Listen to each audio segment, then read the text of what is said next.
দীর্ঘ প্রতীক্ষার পর গত ৮ জানুয়ারি উন্নত চিকিৎসার জন্য যুক্তরাজ্য যান বিএনপি চেয়ারপারসন বেগম খালেদা জিয়া। সেখানে বিখ্যাত দ্য লন্ডন ক্লিনিকে তাকে ভর্তি করা হয়। বিশেষজ্ঞ চিকিৎসক প্যাট্রিক কেনেডির অধীনে চলে বাংলাদেশের সাবেক এই প্রধানমন্ত্রীর চিকিৎসা। শুরু থেকেই খালেদা জিয়ার স্বাস্থ্যের অবস্থা নিরূপণে নানা পরীক্ষা নিরীক্ষা করছেন বিশেষজ্ঞ চিকিৎসকরা। তার শারীরিক অবস্থা অনুযায়ী দেওয়া হয়েছে ঔষধ ও সেবা। লন্ডন ক্লিনিকে ফিজিওথেরাপি দেওয়ার পর নিজে নিজে হাঁটতে পেরেছেন বেগম জিয়া। দীর্ঘদিন পর ছেলে তারেক রহমান, 2 পুত্রবধূ ডাক্তার জোবাইদুর রহমান এবং শর্মিলা রহমান, 3 নাতনি জাইমা, জাফিয়া ও জাহিয়াকে কাছে পেয়ে মানসিকভাবেও অনেকটা চাঙ্গা হয়ে ওঠেন তিনি। বেগম জিয়ার চিকিৎসায় 8 সদস্যের মেডিকেল বোর্ড গঠন করে লন্ডন ক্লিনিক। এছাড়া বেগম জিয়ার সঙ্গে যুক্তরাজ্যে গেছেন বাংলাদেশে তার চিকিৎসায় নিয়োজিত মেডিকেল বোর্ডের সদস্যরা। গত 2 সপ্তাহে একাধিকবার যৌথ বৈঠক করেছেন 2 দেশের চিকিৎসকরা। তাদের সঙ্গে ভার্চুয়ালি যোগ দিয়েছেন যুক্তরাষ্ট্রের জন হপকিন্স ইউনিভার্সিটি হসপিটালের বিশেষজ্ঞরা। বয়স এবং শারীরিক অবস্থা বিবেচনায় এই মুহূর্তে খালেদা জিয়ার লিভার ট্রান্সপ্লান্ট এবং হার্টের জটিল চিকিৎসা শুরু না করার বিষয়ে মত দিয়েছেন তারা। নির্ধারিত ঔষধের মাধ্যমে চলবে চিকিৎসা। মেডিকেল যে চিকিৎসা অর্থাৎ ওষুধের মাধ্যমেই ওনার বিভিন্ন রোগের যে চিকিৎসা চলছে সেটা অব্যাহত রাখার জন্য এখানকার বিশেষজ্ঞ চিকিৎসকরা এবং জন হপকিন্সের চিকিৎসকরা সহ সবাই মোটামুটি একমত এবং সে অনুযায়ী চিকিৎসা চলবে। এবং এই চিকিৎসা চলা অবস্থায় ওনার শারীরিক অবস্থার উপর ভিত্তি করেই পরবর্তীতে এবং যে সকল পরীক্ষার রিপোর্টগুলো এখনও আসে নাই সেগুলো আসা সাপেক্ষে কয়েকদিনের মধ্যে হয়তো চলে আসবে। কয়েকটা এখান থেকে বাইরেও পাঠানো হয়েছে, কাজেই সেগুলো সব নিয়ে পরবর্তীতে সিদ্ধান্ত গৃহীত হবে। আপনারা দের মাধ্যমে আমরা দেশবাসীর কাছে ওনার এই সুস্থতা যাতে অব্যাহত থাকে এবং সেই জন্য আল্লাহর কাছে দোয়া উনি এবং ওনার পরিবারের পক্ষ থেকে, বিশেষ করে আমাদের ভারপ্রাপ্ত চেয়ারম্যান এবং ম্যাডাম নিজে।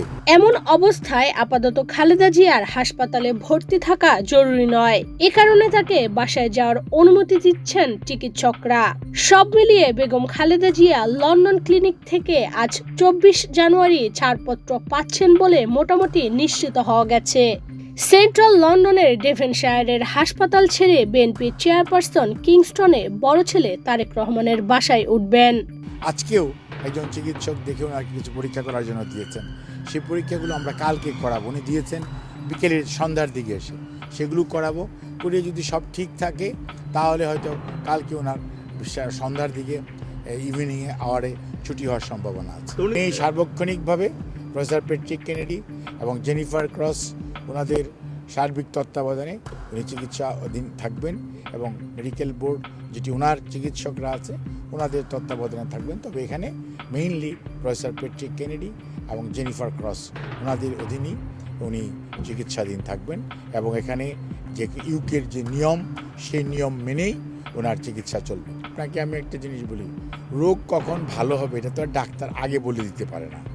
আবার আদৌ রোগ কতটুকু ইমপ্রুভ করবে সেটা আগে প্রেডিক্ট করা যায় না, আপনাকে বুঝতে হবে। এটি মেডিকেল সায়েন্সে এরকম কোনো আগেই বলে দেওয়া যেত তাহলে তো ভালোই হতো।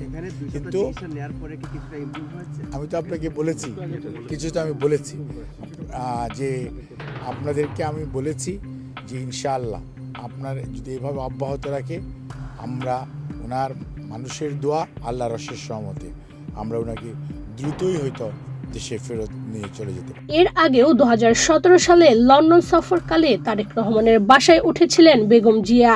7.5 বছর পর আবারও ছেলের বাসায় যাচ্ছেন তিনি।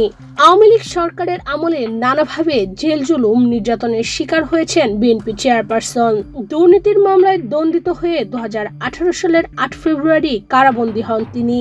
তাকে ঢাকার নাজিমউদ্দিন রোডের পরিত্যক্ত কেন্দ্রীয় কারাগারে রাখা হয়। 2 বছর পর 2020 সালে নির্বাহী আদেশে কারাগারের বাইরে আসেন বেগম জিয়া।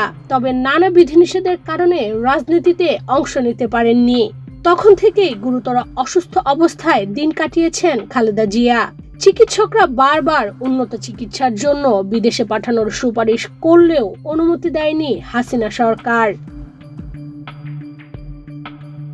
অন্যদিকে 1-11 সরকারের আমলে 2008 সালের 11 সেপ্টেম্বর দেশ ছাড়তে বাধ্য হন তারেক রহমান। এর মধ্যে 1-11 এবং পরবর্তী আওয়ামী লীগ সরকার তারেক রহমানের নামে প্রায় অর্ধশতাধিক মামলা দেয়। তার মধ্যে 21 আগস্ট গ্রেনেড হামলা মামলায় যাবজ্জীবন কারাদণ্ড প্রাপ্ত হন তিনি। দীর্ঘ 16 বছরেরও বেশি সময় লন্ডনে নির্বাসিত জীবন কাটছে তারেক রহমানের। সঙ্গে আছেন স্ত্রী জোবাইদা রহমান এবং মেয়ে জাইমা রহমান। 2011 সালে মারা যান খালেদা জিয়ার ছোট ছেলে আরাফাত রহমান কোকো। মাঝে মধ্যে দেশে এলেও বেশিরভাগ সময় বিদেশে থাকেন তার স্ত্রী ও 2 কন্যা। সব মিলিয়ে দীর্ঘদিন একসাথে হতে পারেননি জিয়া পরিবারের সদস্যরা। সর্বশেষ 2017 সালের 15 জুলাই লন্ডন সফরে গিয়েছিলেন বিএনপি চেয়ারপারসন। এরপর তার আর কোনো বিদেশ সফর হয়নি। এ সময়ের মধ্যে ছেলে তারেক রহমানের সঙ্গেও সরাসরি দেখা হয়নি। তবে ছোট ছেলে প্রয়াত আরাফাত রহমান কোকোর স্ত্রী শর্মিলা রহমান বিভিন্ন সময় শাশুড়ির সঙ্গে সময় কাটিয়েছেন। আওয়ামী লীগ সরকার পতনের পর পুরোপুরি মুক্ত হন বেগম জিয়া। এরপর দেশে ফিরে অসুস্থ শাশুড়ির সেবায় নিয়োজিত ছিলেন শর্মিলা রহমান।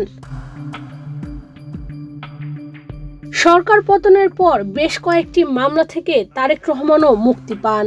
তবে সব মামলা এখনো নিষ্পত্তি হয়নি, ফলে দেশে ফিরতে পারেননি তারেক রহমান। গত 8 জানুয়ারি সকালে চিকিৎসার জন্য লন্ডন পৌঁছান বিএনপি চেয়ারপারসন।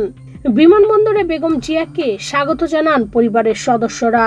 দীর্ঘ প্রায় 8 বছর পর মা ছেলের সরাসরি সাক্ষাতে তৈরি হয় এক আবেগঘন পরিবেশ। এ সময় বড় ছেলে তারেক রহমান নিজে গাড়ি চালিয়ে মাকে হাসপাতালে নিয়ে যান। হাসপাতালের সার্বক্ষণিক বিএনপি চেয়ারপারসনের পরিবারের সদস্যরা সেবা যত্ন করছেন। দীর্ঘদিনের একাকিত্ব কাটিয়ে পরিবারের সদস্যদের কাছে পেলেও ছেলের বাসায় যেতে উন্মুখ ছিলেন খালেদা জিয়া। লন্ডনে যাওয়ার 2 সপ্তাহ পর পূরণ হচ্ছে তার সেই প্রত্যাশা। 80 বছর বয়সী সাবেক প্রধানমন্ত্রী বেগম খালেদা জিয়া দীর্ঘদিন ধরে লিভার, কিডনি, হার্টের সমস্যা, ডায়াবেটিক্স, আর্থ্রাইটিস সহ নানা শারীরিক জটিলতায় ভুগছেন। ইশরাত চৈতি, বাংলাদেশ প্রতিদিন।